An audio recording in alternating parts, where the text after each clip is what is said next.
জুলাই গণ অভ্যুত্থানের প্রথম শহীদ রংপুর বেগম রোকেয়া বিশ্ববিদ্যালয়ের শিক্ষার্থী আবু সাইদ হত্যার ঘটনায় মানবতা বিরোধী অপরাধের মামলায় সাক্ষ্য দিতে আন্তর্জাতিক অপরাধ ট্রাইব্যুনালে এসেছেন জাতীয় নাগরিক পার্টির দক্ষিণাঞ্চলের মুখ্য সংগঠক হাসনাত আব্দুল্লাহ। দর্শক, একটু বিষয় আপনাদের জানিয়ে রাখি, আজকে 10:15টার দিকে তিনি ট্রাইব্যুনালে এসে পৌঁছান জুলাই আন্দোলনের এই অন্যতম সমন্বয়ক।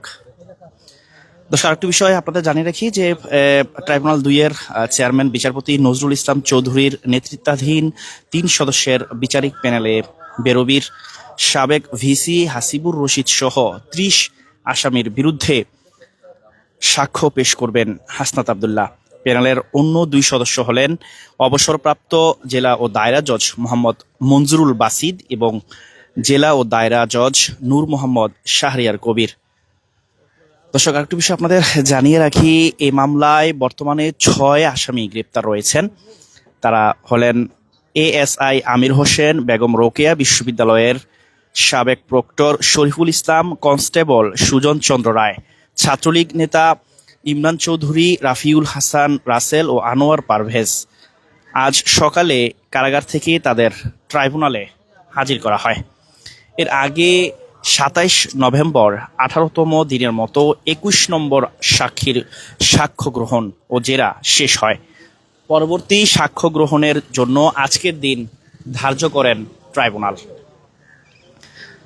24 নভেম্বর এই মামলায় এক পুলিশ কর্মকর্তার জবানবন্দি দেওয়ার কথা ছিল, তবে সাক্ষী হাজির হলেও বিশেষ কারণে নেওয়া হয়নি।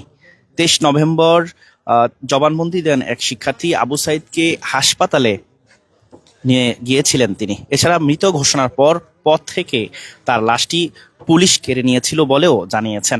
পরে তাকে জেরা করেন পলাতক 24 আসামির পক্ষে স্টেট ডিফেন্স ও গ্রেপ্তারদের আইনজীবীরা। 18 নভেম্বর সাক্ষ্য দেন শিক্ষার্থী শান ও রৌনক বসুনিয়া। তিনিও বিভিন্ন তথ্য তুলে ধরেন। সকাল 10:15টার দিকে আবু সাইদ হত্যা মামলার সাক্ষ্য দিতে হাসনাত আব্দুল্লাহ, দক্ষিণাঞ্চলের মুখ্য সংগঠক হাসনাত আব্দুল্লাহ, তিনি ট্রাইব্যুনালে এসেছেন। দর্শক, আরেকটি বিষয় আপনাদের জানিয়ে রাখি, এর আগে গত 16 নভেম্বর জবানবন্দি দিয়েছেন মিঠাপুকুর থানার ওসি মোহাম্মদ নূরে আলম সিদ্দিক। 17 নম্বর সাক্ষী হিসেবে তিনি গত বছরের 16 জুলাইয়ের পুরো বর্ণনা তুলে ধরেন। 13 নভেম্বর প্রত্যক্ষদর্শী হিসেবে জবানবন্দি দেন পুলিশের নায়েক আবু বকর সিদ্দিক। 12 নভেম্বর এই মামলায় সাক্ষ্য দেন এসআই মোহাম্মদ আশরাফুল ইসলাম। রংপুর কোতোয়ালি জোনের তৎকালীন এসি মোহাম্মদ আরিফুজ্জামান ও তাজহাট থানার ওসি রবিউল ইসলামের নির্দেশে চালানো গুলিতে আবু সাইদ শহীদ হয়েছিলেন বলে জানিয়েছেন তিনি। 11 নভেম্বর জবানবন্দি দেন রংপুর কারমাইকেল কলেজের শিক্ষার্থী ইমরান আহমেদ। তিনি এই ঘটনার প্রত্যক্ষদর্শী ও আন্দোলনকারীদেরও একজন ছিলেন। 10 নভেম্বর সাক্ষ্য দিয়েছেন জুলাই আন্দোলনে নেতৃত্ব দেওয়া রংপুর বেগম রোকেয়া বিশ্ববিদ্যালয়ের শিক্ষার্থী আকিব রেজা খান। তিনিও হত্যাকাণ্ডের পুরো ঘটনার বর্ণনা দেন। এই মামলায় যথাক্রমে 4 নভেম্বর, 21 ও 13 অক্টোবর সাক্ষী না আনতে পারায় পরপর 3 বার সময় পেছানো হয়।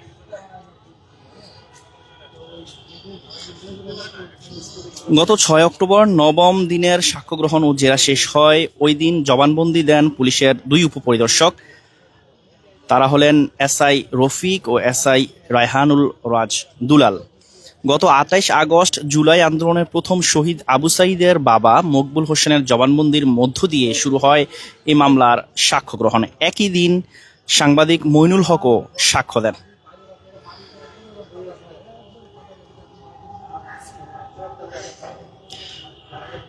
দর্শক, আরেকটি বিষয় আপনাদের জানিয়ে রাখি, চলতি বছরের 27 আগস্ট সূচনা বক্তব্যের মাধ্যমে এই মামলার আনুষ্ঠানিক বিচার শুরু হয়।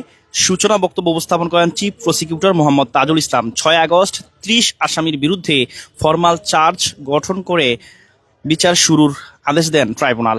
তবে এই মামলায় বেরোবির সাবেক ভিসি সহ 24 জন এখনো পলাতক রয়েছেন।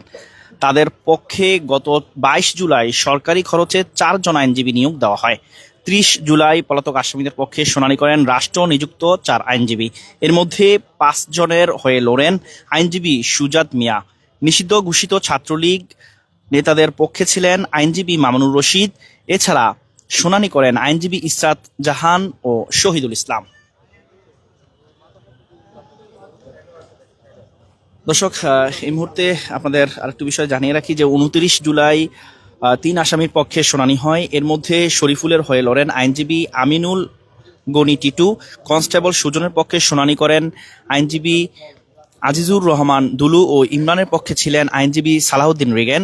28 জুলাই এই মামলার 30 আসামির বিরুদ্ধে অভিযোগ গঠনের উপর শুনানি শেষ করে প্রসিকিউশন। 30 জুন আনুষ্ঠানিক অভিযোগ আমলে নেন ট্রাইব্যুনাল। আর 24 জুন মামলার তদন্ত প্রতিবেদন জমা দেন তদন্ত সংস্থার কর্মকর্তারা। এই মামলায় মোট সাক্ষী 62 জন। সকাল 10:15টার দিকে জাতীয় নাগরিক পার্টির এনসিপির দক্ষিণাঞ্চলের মুখ্য সংগঠক হাসনাত আবদুল্লাহ জুলাই গণ অভ্যুত্থানের প্রথম শহীদ রংপুর বেগম রোকেয়া বিশ্ববিদ্যালয়ের শিক্ষার্থী আবু সাঈদ হত্যার ঘটনায় মানবতাবিরোধী অপরাধের মামলায় সাক্ষ্য দিতে আন্তর্জাতিক অপরাধ ট্রাইব্যুনালে এসেছেন। দর্শক, কে কোন জায়গা থেকে আমাদের ভিডিওটি দেখছেন কমেন্ট বক্সে জানাতে পারেন। সর্বশেষ সংবাদ সরাসরি জানতে ঢাকা পোস্টের সঙ্গেই থাকুন।